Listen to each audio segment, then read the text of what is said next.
silencio, fábula o poema en prosa. Silencio, cuyo título original fue Siope, a Fable, se publicó por primera vez en The Baltimore Book al New Year's Present en Baltimore en 1837. Coleridge, William Blake están presentes en esta fábula. La cita que la precede es de Allman. Las crestas de las montañas duermen, los valles, las rocas y las cavernas están en silencio. El demonio, poniendo su mano sobre mi cabeza, me dijo: escúchame.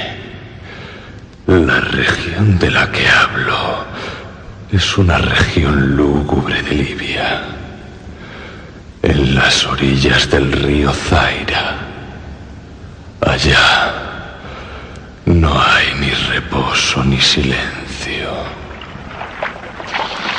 Y las aguas del río son de un tinte azafranado y lívido.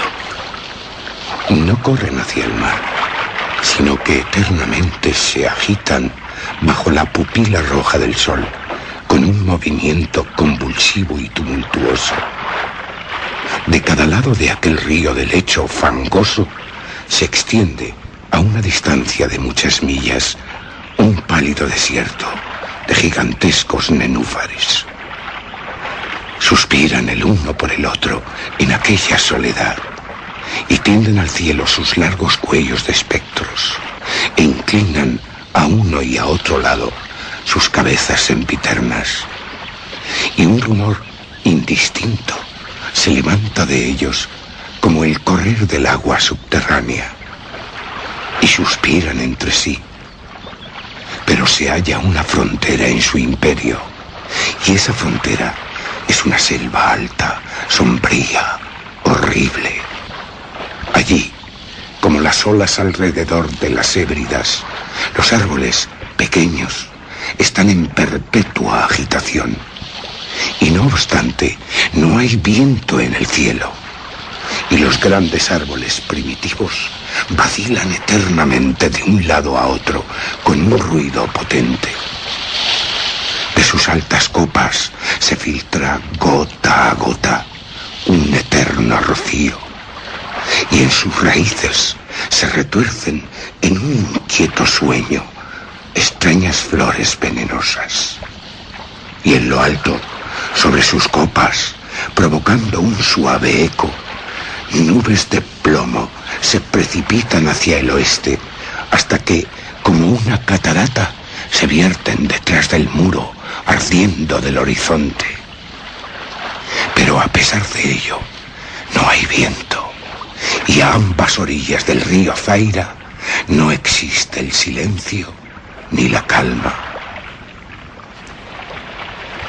Era de noche y caía la lluvia, y cuando caía era lluvia, pero habiendo caído era sangre. Y yo estaba en el pantano entre los grandes nenúfares, y la lluvia caía sobre mi cabeza, y los nenúfares suspiraban el uno por el otro en la solemnidad de la desolación. De pronto, a través del leve velo de la fúnebre niebla, se levantó la luna, una luna roja, y mis ojos se fijaron entonces en una gran roca gris que se alzaba en la margen del río y a la que la luna iluminaba.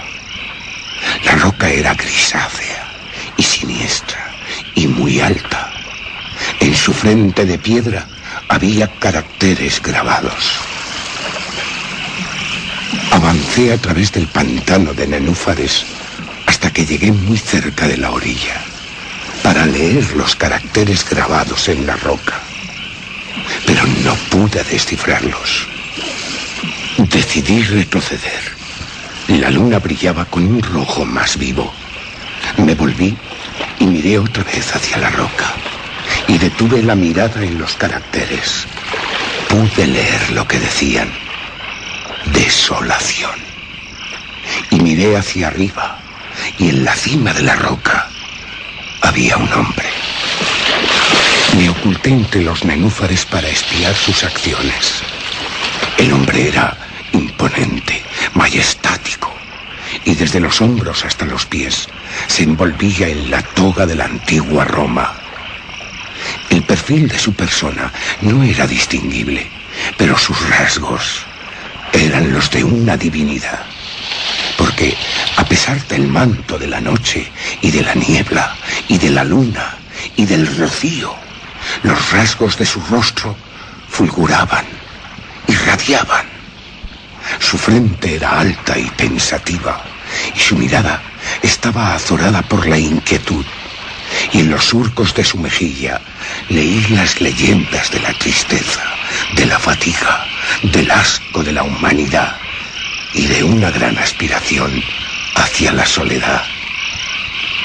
Se sentó sobre la roca, apoyó en sus manos la cabeza, paseó sus miradas por la desolación que lo rodeaba.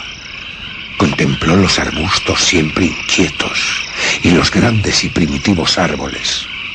Miró a lo alto, a las nubes y a la luna roja. Y yo, escondido al amparo de los nenúfares, no perdía ninguno de sus actos, pudiendo apreciar cómo temblaba el hombre en medio de la soledad. Entretanto, avanzaba la noche, y él seguía sentado en la roca. Apartó del cielo su mirada para fijarla sobre el tétrico Zaira, siguiendo con los ojos las aguas amarillas y las legiones pálidas de nenúfares. El hombre escuchaba los suspiros de estos nenúfares y el murmullo que salía de las aguas. Yo estaba acurrucado en mi escondite y espiaba las acciones de este hombre. Seguía temblando en la soledad. Permanecía sentado en la roca, entre tanto avanzaba la noche. Me hundí en las profundidades lejanas del pantano y anduve por la selva susurrante de nenúfares. Llamé a los hipopótamos que vivían en aquellas profundidades.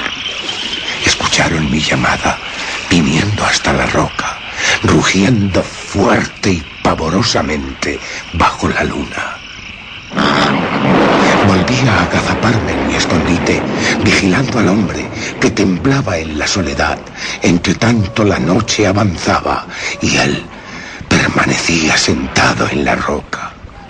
Maldije a los elementos. Una horrible tempestad se formó en el cielo.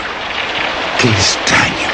Allí donde apenas momentos antes no había ni un soplo de viento.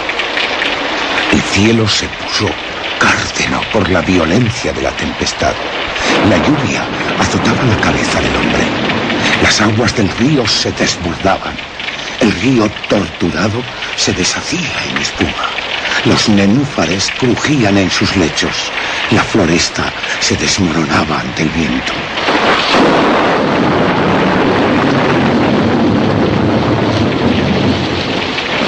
El trueno retumbaba.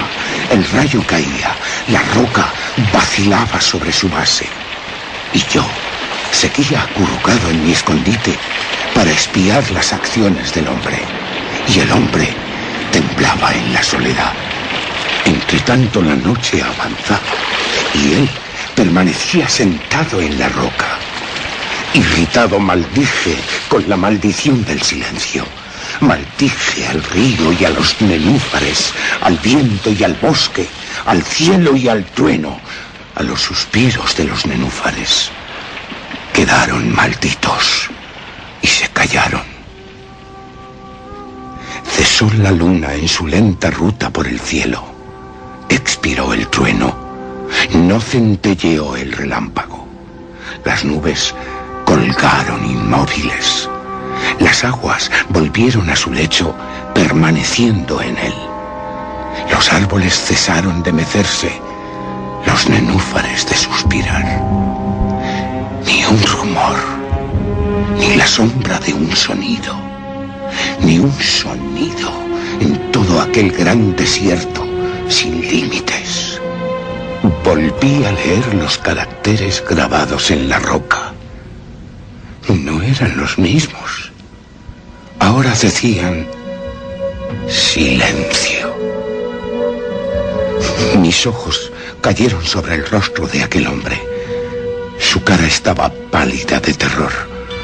Levantó apresuradamente la cabeza que tenía entre las manos y se incorporó sobre la roca.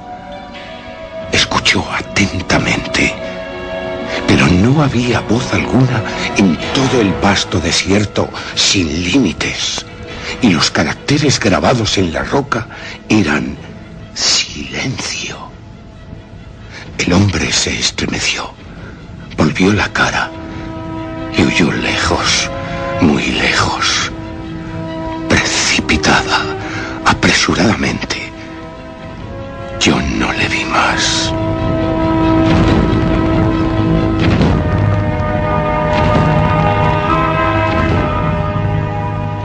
Hay muy hermosos, bellos cuentos en los libros de los magos, en los melancólicos libros de los magos encuadernados en hierro. Hay en ellos, repito, admirables, espléndidas historias del cielo, de la tierra, del bravo mar y de los genios que han reinado en el mar, en la tierra y en el cielo sublime. Hay también gran sabiduría en las palabras que han sido dictadas por las sibilas, y sagradas cosas fueron escuchadas en otros tiempos por las hojas sombrías que temblaban alrededor de Dodona. Pero, tan cierto como que Alá está vivo, considero a esta fábula que el demonio me contó sentándose a mi lado en la sombra del sepulcro como la más maravillosa, la más sorprendente, la más asombrosa de todas. Cuando el demonio finalizó de contarme su historia, se revolcó en la profundidad de la tumba y se echó a reír. No pude reírme con él, por lo que me maldijo. Y el lince, que eternamente mora en la tumba, salió de ella y se tendió a los pies del demonio, mirándole fijamente a los ojos.